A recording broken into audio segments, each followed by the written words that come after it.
What's up, everyone? I'm your host, DJ, aka Sexy Bad Choices, aka it is no longer BDE, it is NTD. What the NTD stand for?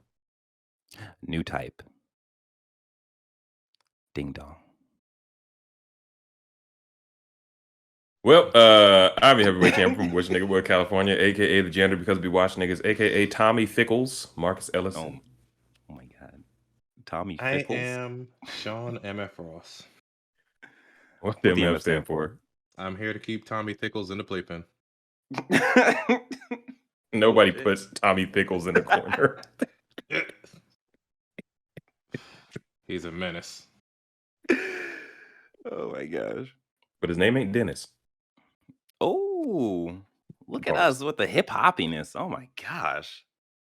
Hi everyone, I'm Avery. I'm just gonna try to keep it moving. We're on a time schedule crunch. This is the second time we're doing this. I'm just letting everyone know this. Right. Damn it. Gotta keep him honest. Gotta keep him honest. This is true. These jokes were bad the first time they used them. Oh, come on. Tommy Pickles went over really well. Oh, it did.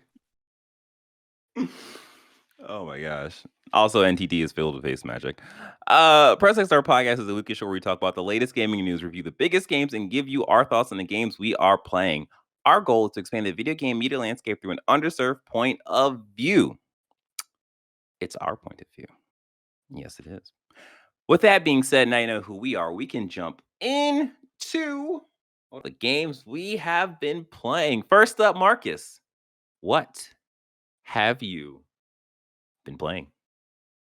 All right. Well, I have been playing 2 games, and surprisingly, none of them are Overwatch. What? I know. It's a brand new day. I played Stray, and I played a little bit of As the Dusk Falls, and I will talk a bit about As the Dusk Falls because that's the thing I played the least, but I'll give some like early impressions of it. So for those that don't know, As the Dusk Falls that's an Xbox exclusive, right? Console exclusive. I believe. Okay. Yeah. Console kind exclusive. It's not being published by them, so this will show up on other platforms eventually. I assume. Gotcha. Sometime next year, probably. But it's a, what would I call it? Not a light novel, but it's sort of like a choose your own adventure type game. But I'd almost feel like calling it a game is putting it loosely, because it really is. This game was made by Quantic Dream devs. Really? Okay. Yeah. Oh, well, yeah. It's basically, it takes place mostly like you're playing a living comic book. So everything just kind of happens with stills that are kind of that slide into one another, and they have little bits of gameplay, like you can make choices. And since it's Quantic Dream, there's a lot of choices that you can make. And then there's quick time events here and there. But it's like I said, it's calling it a full on game is loose. But it is a fantasy about game? Is it a fantasy game? Yeah, because that truck was just on that pole like that, just chilling. That's some fantasy shit right there. A strong breeze would just wreck this whole place. No, it's not a fantasy game that I know of. Okay. But yeah, basically I think it's at least three different individual plot lines that kind of intertwine into each other through several events. And so far I've maybe put in like an hour or so of gameplay, and it's fine. Like, yeah, if you're into that sort of like choose your own adventure type of game, there are better games out there, like, your super massive games, and despite it being a trash fire studio, Quantic Dream Games and Telltale Games that actually feel more like games. But you could do worse, especially if you have Game Pass. Like this is definitely something that I'll probably play all the way through. And so I'd recommend it if that's your bag, if that's the type of game that you like. Okay. Um, Is there any kind of like is there like a progression system where you can see how far you are through the game slash story? Or is it just yes, play until there's the end of each section. They kind of based off the choice that you make, they kind of give you little I guess badges of sorts to kind of show kind of what your personality is, I guess, based off of the choices okay. that you've made. And also, I forgot to mention, you can play with friends. So like if like you're in a room with a bunch of people and they download the phone app for the game, Okay. then everybody can kind of like put in their input on the choices and whatnot. So it's interactive in that way. So that also is kind of cool. That's really It kind cool. of reminds me of that one game with I think Hayden Panettiere, and they're playing like a cop, and not Hayden Panettiere, but it was that cop game. Avery, you know what I'm talking about? Where Yeah. I Was it forget like what it With was the called. was it a PlayLink game? PlayLink game, Yeah, yeah. yeah, Yeah, I think I have Smuggling that. Decision. Yeah. It's yeah. But yeah, it's a super massive game. Let me look it up the title. I never finished it. Yeah, Me we played either. that, Sean. Because we tried to play Yeah, it we once. never finished it. Yeah. Yeah, Yeah. yeah. Mhm. but that's all I really have to say Hidden about it Agenda. so far. Hidden Yeah, agenda. Hidden There we Agenda, go. Yeah. Nailed it. But that's all I have to say about it so far. I'll probably talk a little bit more about it the next time I'm on. I was going to play this game. Mhm. Like, well, I was super interested in this game because like it's Quantic, like it's ex Quantic Dream devs. I like Quantic Dream games, so I was like, okay, let me give a game that has removed the David Cage, its flowers, and see if I can enjoy it. But I just like to fucking sound like a broken record. I just couldn't get over the art style. Yeah, and Okay. The motion, like I hate motion comics, and so the motion comic esque, like if no matter even as how good, like just the art direction of the game was, the storytelling to the motion comic just like turned me off immensely, and I'm just like I'll see this game down the line when it shows up on PlayStation for super cheap. yeah, and I don't blame you. I mean, frankly, it is not for everyone. Like even, me who does like these type of choose your own adventure games generally, the art style was still for me kind of like that motion comic. Like I wish they were just talking. Like I wish they were Yeah. just moving, but it is what it is. Yeah. And Like, just okay. before you jump, but like in terms of his art style, like I really, really like this kind of painterly approach when it comes to actual painting. But to see it Mhm. move in this way, like as Avery says, like it takes me out of it. And it's like, Yeah. if it was just a still frame, perfect. Like, love that. But when it starts doing like the transitions, like, all right, there's too much stuff happening. I just Yeah, can't it do just it. it's jarring. It's Yeah, jarring, and jarring's the it's right a I word. Yeah, guess it's a an acquired taste, yeah. and that taste is not mine. But and outside of that, played Stray. You hmm guys already did a review of it, and so I haven't beat the game, but Okay. I am. I think I'm about to leave the city. I got like the transmitter or something. But Okay. Did you get to the transmitting tower yet? no, I'm on the Or are you way on your to the way there? transmitting Okay. tower. Okay. Yeah. Okay. Um and I think this game is delightful. Like I think it's I mean it's also depressing, like just the vibe of the game and the fact that like these Once you actually robots talk to were everybody.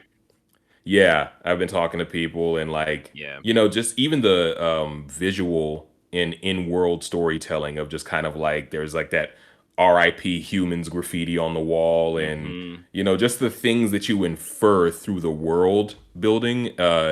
It's pretty depressing when you really think about it.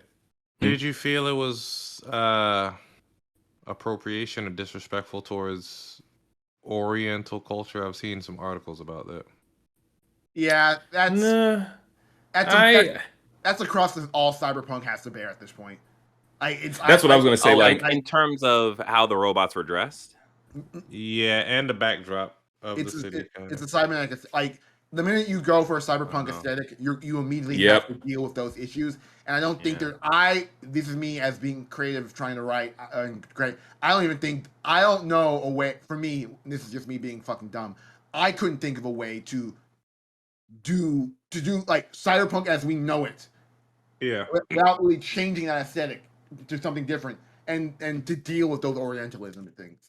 And I can't figure it out. Interesting. honestly, like I'm sure it predates it, but I think it's a Blade Runner issue Blade Runner because Cyberpunks, yeah, it's a Blade Runner problem. yeah, Mm. everything kind of has been an offshoot of that ever since Blade Runner created that neo noir, futuristic Asian aesthetic. Yeah. Is it offensive? I'm not equipped to say whether it is or isn't. Like if Right. if Asian I people are am, saying because my that- great granddaddy is from China. Little did you know. Oh, Oh. snaps! I'm Here we actually that go. not explains joking. so much. I'm I'm just not kidding. joking. Serious. I know, I believe you. You're a mysterious man.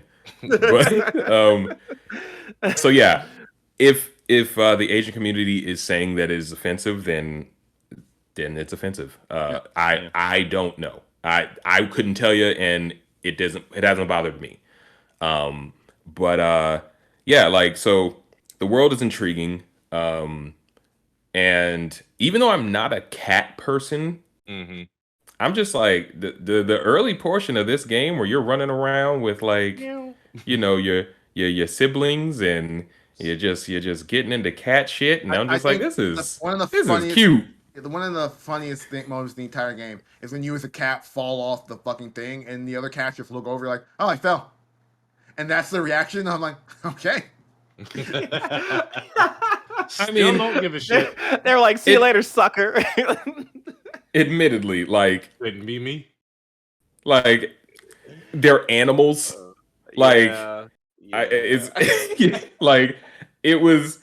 I felt so bad though when my cat Charles fell. That's Oh, you I call named him- your cat I call him Charles? Charles. The cat doesn't have a name. His name is Charles. Okay. I called my My nigga cat Charles. Stray because the name of the game is called Stray. I called my cat Cat. All of these are fair names. Call my gun. No, I'm not a supremacist enough to want to name an obviously conscious creature. Oh. Well, I am, and his name is Charles.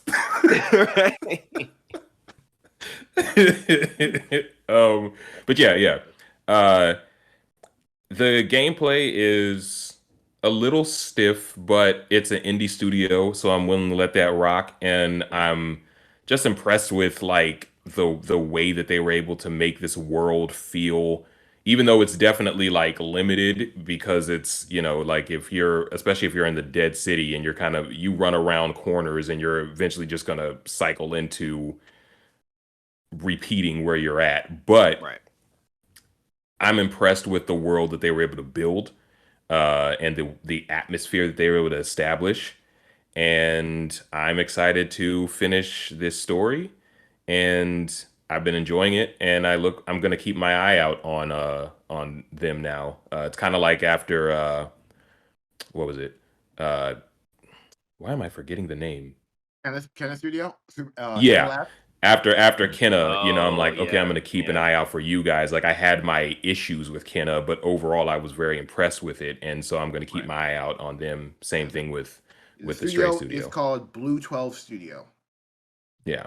So I'm gonna definitely check them out from here on out. But I'm enjoying Stray, and personally, I wouldn't be surprised if it ended up even at least on my honorable mentions list. But yeah, so that's what I've been playing. Well, okay. All course. right. Yeah. Okay. What were you gonna say, Avery? Oh no, I was just like looking. I'm looking at Blue 12 Studio. Like it's a very small studio, 17 people. At least that's according to what their LinkedIn tells me. Wow. Oh well, then definitely I'm impressed. I'm definitely impressed with what they were able to pull off then. But yeah, that's what I've been playing. On to the next. Okay. Hey there. Are you enjoying this episode? You are? Great. If you're listening to the podcast, then please leave a review on the podcast app that you're using. If you're watching us, then please hit that like button, subscribe to the channel, and hit the notification bell. After that, you can go to pressx2start.com. There you'll find all the information about us, the podcast, the links to all of our social media channels, and to our Discord. Thank you so much. We appreciate your support. Now back to the podcast. Well, I have been doing some gaming. First up, I'm going to talk about Genshin. They had a recent event, their 2.8 event, Summer Fantasia. I just finished it up. It was really, really good. I was very, very impressed by the voice acting from this event. Like normally when they does these events, it's just you have some story elements that takes you into this like different gameplay element, and you play the game to get rewards, and you kind of just keep it moving. This event, they actually went into the backstories of a couple of the characters, and specifically Mona and Fischl. Those are two characters that are just a part of this game. The voice actors of that like did a phenomenal job with their characters, to the point where even the community is like, "Oh my god!" Like Hoyoverse needs to do something. Like needs to put Mona in more content, put Fischl in more content, because it was just such a great job that no one really really thought of, because we don't really think that there's going to be as many story beats that happen in this event. So that was great, and this kind of led into them showing off their next update, which is coming up, 3.0. It's Sumeria. Like we've kind of talked about a little bit, but now they've actually showed like an official trailer. So the actual area itself looks really, really good, and it looks very different from uh, you know, the different areas of Genshin. And they've really stepped up in terms of how they show off their content now. And now Mhm. they've actually had people from the studio do these little interview stuff, and like it shows their actual design process and how they are going to improve the game or like do different things for the game.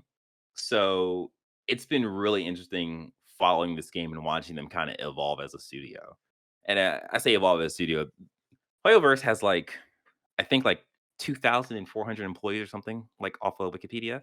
But they also put out like, I think 3 or 4 games, and then Zenless Zone, whatever, the 3Z game, that's going to be their newest game. But yeah, like I am really, really, really impressed with what they've got going on and what they've been doing. And like at the end of this, they kind of show off their new characters. Let me go ahead and just jump to the end. There we go. Jump there.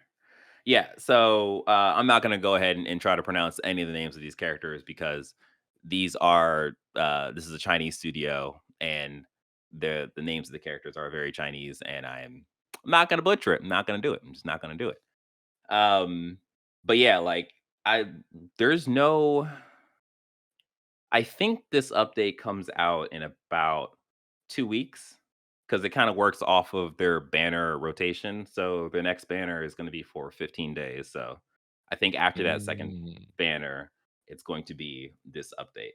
And I will be interested to see exactly like how this does in terms of pulling people in, because the Genshin Impact YouTube channel has like, I think it's about 5.5 million um subscribers, and that trailer dropped on Friday, and between now and Friday it had like, I think 3 point something million.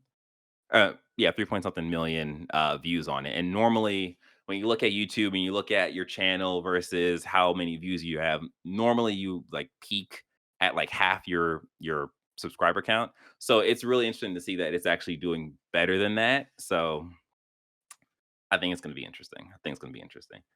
Uh, Next thing I want to talk about is MultiVersus, because I had a chance to jump into the open beta and I got to play MultiVersus. And this game is really, really good. I am I am very impressed with the diversity of characters. I am very impressed with how this game feels. The movement is like the movement of this game, you're able to achieve pro level moves from Smash with just a little bit of time investment in this game. And I really like how for multiverses, they changed the movement where you get dashes. Well, your dodge can work as a dash.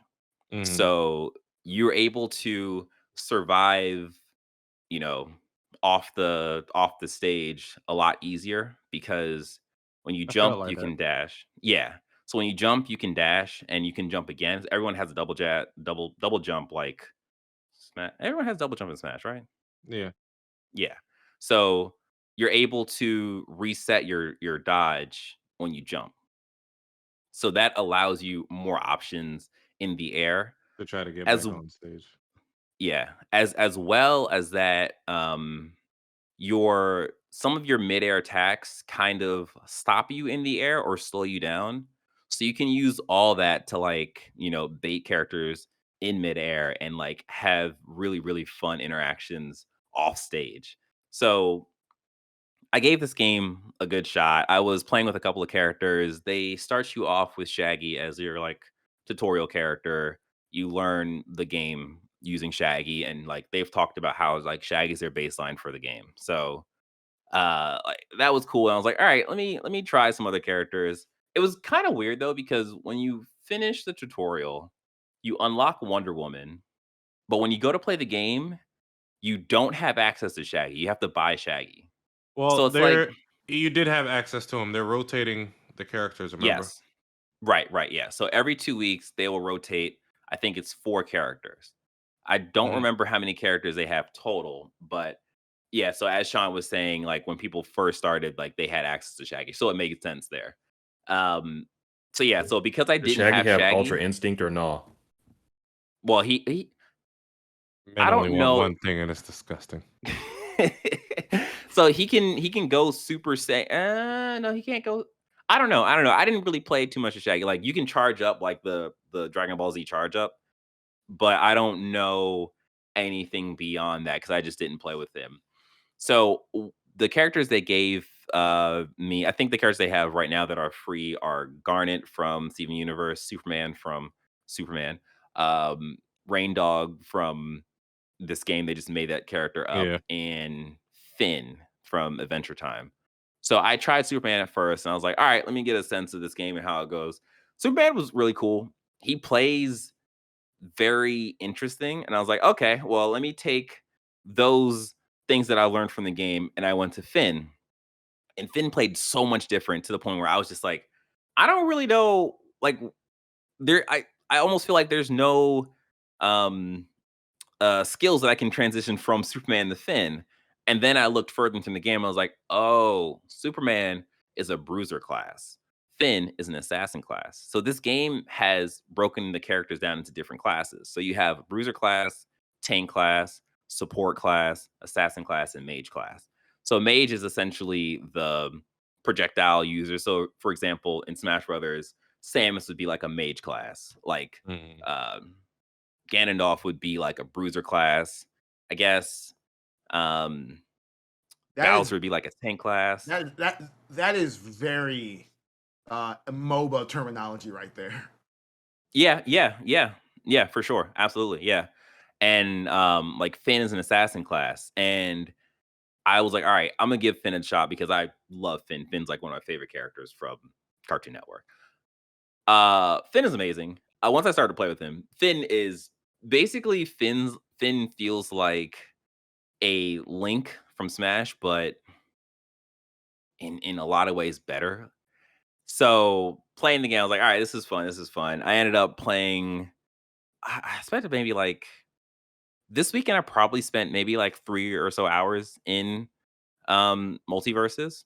So like I had a good amount of matches in that game, and I fought characters who surprised me in terms of how they played. I fought a couple of Finn players who completely like blew my mind in terms of how they were playing Finn. Like Finn's special move is he can access a store. So every hit you do, you knock coins out of your opponent, and you can collect those coins. You can buy stuff. So I was buying like a speed boost, and I was like, okay, that's cool. Apparently, you can buy like a teleport crystal. You can throw the crystal, and you can teleport across the map. Like They're gonna this nerf him just game, like they nerfed Taz quickly. yeah, we'll see, we'll see. Like this game is, I think they're doing something really special with it, and I think that this has a definite shot of sitting up there next to Smash. Like I think this It's game, Smash for the masses. That's all. yeah, like I think like and it's so interesting that they're releasing this game when Smash is essentially done, and like they just have the space and they have the time to capitalize on this. Like this game is gonna be a really good game.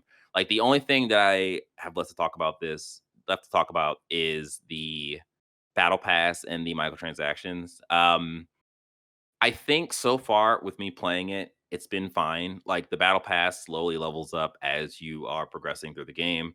I think the character progress feels good.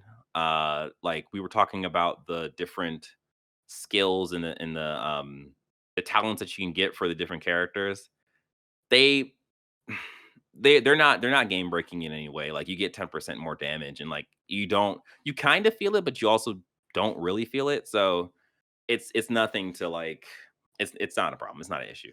Overall, yeah, I had a really good time with this game. I think this is going to be a game that's going to sit in my rotation for a bit. Good to play Um, with it. yeah, definitely. And the thing is, like, it's free to play, so anyone can just jump in, spend some time. Like, if you don't like it, you can easily bounce off. The only thing you lose is your time. Like, Come on, Avery. There's no power in this verse that will get me to play MultiVersus. There's no hate to this game in terms of anything. Like all reports and things are super interesting. Like I think if I had iterated this, I'll mention it again. A, why would I play this game when I could just play Smash Brothers? That's number one. And A, I only play Smash Brothers when I play with my friends. So like there's no world of me just sitting there casually being like, ooh, let me put a couple of hours in the MultiVersus. Like that's never gonna happen. But then if I'm hanging out with my friends, there's no world in which I'm hanging out with DJ and the DJ's like, let's play MultiVersus. Or we can play Smash Brothers. And everyone would be like, yeah, let's play Smash Brothers. And like that's probably what's going to happen. Because Smash Brothers is probably a better party game. And then B, there's the I don't love the WB library of IP enough to want to care about this game. Like it has big Space Jam 2 energy, and I'm just like, I had problems all with the way that. down to LeBron James. I had problems with that conceptually to begin with, and I'm like, okay, I think it's whatever. Like, there's not like there's no like even me as a DC, even me as a comic book fan and caring about DC comics, I'm like, I'm never gonna get my favorite DC characters in this game. There's never gonna be a time in the near future. Like one, I don't know what their character rollout is going to look like. So there's that, and then there's two is like, okay, what cuts what can like if this is a game that's based on my nostalgia for WB products, what characters do I want to see from a WB product? And like, I'm not the type of guy who want to see the most obvious things. I want to see the deep cuts I think are interesting. Like, put a Tim Drake Robin in there, or a Jaime Reyes Blue Beetle, or a Kyle Rayner Green Lantern. Those are three characters. They're never going to show up in this game. So I'm like, immediately the DC stuff would. Jack Nicholson Joker. They I mean, you I you wouldn't. might actually get Blue Beetle I might because they're get making a Blue movie. Beetle because they're making a movie, but I'm never getting Tim Drake Robin, and I'm never getting Kyle Rayner Green Lantern. Those are never happening. I wouldn't. I don't know. I wouldn't say Okay. never though, because Okay. I feel like if anything we've learned, Smash Brothers put like 50 different Fire Emblem characters that all do the same goddamn thing. But that's So like the difference between Smash Brothers and MultiVersus. Smash Brothers with a thing about with Nintendo like putting things they cared about on blast and giving them out to an audience. I don't get that same vibe with MultiVersus. Like I don't think MultiVersus is. I don't know. I don't think MultiVersus is. I don't think MultiVersus is designed to get people to care about things that they don't already care about. And to my point about Green Lantern and Robin, I know like if they're going to put a Green Lantern in this game, they're probably going to put Kyle Jordan or Jon Stewart. If they're going to put a Robin in this game, they're either going to put Dick Grayson as Robin or Damian Wayne as Robin. Okay, I don't know enough about them. Exactly. So I'm like, yeah. But yeah, we'll see. We'll see. I'm glad people are having fun with it. It's just like that game doesn't done anything to make me feel like, ooh, yeah, I want to play it. And then I had some minor issues with its monetization and talent, cosmetic equipment trees. I'm just like, I don't find interesting as a competitive game. I think just to go along with what you were saying earlier about like if I were to pick Smash or this, I'm starting to lean towards this. Like I think this, especially if you're playing like in a group and if you're going to split out into teams, I think this game handles teams way better than Smash. Like you actually can support your team member. Like Rain Dog has an ability of connecting with a teammate, and if that teammate is off screen doing stuff, at a tap of a button, you can pull that teammate back. So like you're able to support your team member in ways that you just couldn't in Smash. But So he's not that's the only one that. that has that. But go ahead. Yeah, I'm just comparing this with Smash essentially. I mean, okay, but to that point, what my thing about the Smash comparison is, okay, so it's us and our friend group all together in a group. You're saying that we should be playing MultiVersus and not Smash Brothers. Yeah, I would say we should try MultiVersus. I don't think that's gonna happen. I don't think you get all of us into a room who spent, I don't know, fucking 200 years of our lives playing Smash Brothers and be like, we should all play this game that I'm the only one who's into versus I'm getting into the weeds about shit. So I could see us trying it. I don't know if it'd become the immediate thing in the rotation, but I could see us trying it for sure. Yeah. It's like, hey, let's try this game. Like that's what I love. There's a difference between let's try this game and or we have both MultiVersus and Smash Brothers in the room. I think us as a collective group would be playing Smash Brothers over MultiVersus. I think it depends on who likes the game. Like if everyone's like, oh, MultiVersus, like for me, example, like if I was like, oh, I actually like MultiVersus. I actually kind of like it over Smash Brothers. I think I want to play MultiVersus over Smash Brothers. Like it just depends on. Yeah, it depends on that. But I'm just saying, I'm going on the repeated look. There have been times in our group where I've wanted to do anything else but play Smash Brothers, and all we played is Smash Brothers. So I'm saying that like in our group dynamic, that Smash Brothers would find a way to live supreme. Possibly, yes. All right. So real quick, I played SD Gundam Battle Alliance. I am like maybe an hour or so through that demo. It's cool. I'm still building an opinion off of that, but essentially what I want to just get into real quick, and I'll make this quick because we don't got much time, is that Unicorn Gundam is finally in GBO2, and I am so excited for this thing. I haven't rolled for it because I'm waiting for the monthly reset. So once that happens I think actually this evening I'm gonna roll and get it. But this thing is pretty crazy. BB Studios actually did something they've never done before, which they allowed a couple of YouTube streamers access to the mobile suit before it released. So they were able to do some testing, some reviews, and put out their videos before the mobile suit dropped. So it was really cool. Like it was really crazy. Like the community didn't really know this was happening. So when it dropped, everyone was kind of going off in the Reddit. The Unicorn Gundam is really cool. It's not overpowered, which is a lot of people was fearing that like this is gonna be like game breaking, but it's definitely not. It has like 3 modes, which is new for this game. Like not many, like some of the mobile suits, they have like a mode that you can access and they become more powerful. Whereas in the Unicorn Gundam, it has a mode which is the NTD, the new type ding dong mode.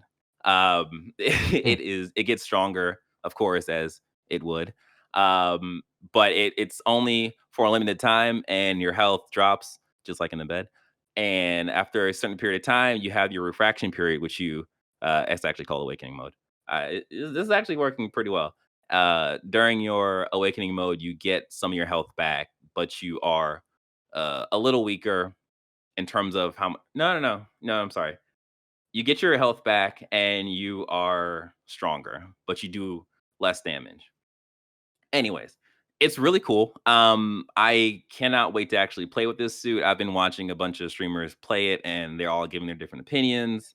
It's heavily melee focused, which is very interesting, but it does a thing where it swaps the melee and range attack when it switches into that red mode that you see. So any kind of range modifiers you put on it will become your melee modifiers, which has never been done in the game before. And like a lot of people are doing testing to figure out like exactly what's going on. That's what they figured out. So it's really cool. It's really exciting. I cannot wait to play this thing. And I think, oh my gosh, I forgot one last thing for GBO2. I'm just gonna put my face on it because it's really important. They have released 1v1 and 2v2 modes, and I Excellent. am so excited for this. That's exactly what I was waiting for. Yeah, see? Exactly, Sean, exactly. So, essentially, like, this is something that, like, I've always wanted to go a bit more competitive in GBO2, and them putting these 2v2 modes is, like, giving me that, and I played 2 matches, and it's exactly what I wanted. I was able to completely clown the other 2 people because I'm pretty nice at the game. But yeah, that's pretty much it. They've done a good job with this last update, and I cannot wait for more of this stuff. Actually, we're in a really interesting spot because we're pretty much caught up with the UC universe, so we don't know what's going to happen next. But yeah, that has been the games that I have been playing. With that being said, we can wrap this bad boy up. We hope you enjoyed this episode as much as we enjoy making it. Don't forget to rate and reviews on your favorite podcasting app. Don't forget to like, subscribe, and hit the notification bell on your favorite YouTube channel. Don't forget to do all that stuff. Don't forget to eat your popcorn and stop the car before you do all this stuff because you don't want to get into an accident. It's very bad. In case you missed any of this, you can find all details and more on the website at pressx2start.com. Remember, NTD, it's filled with space magic. With that being said, you take care, you be safe, and you keep doing what you're doing. Play some games. Peace out. Yeah. Oh, out. Oh, wait. Yeah, goodbye. I zoned out for the rest of that podcast. My bad. All right. I think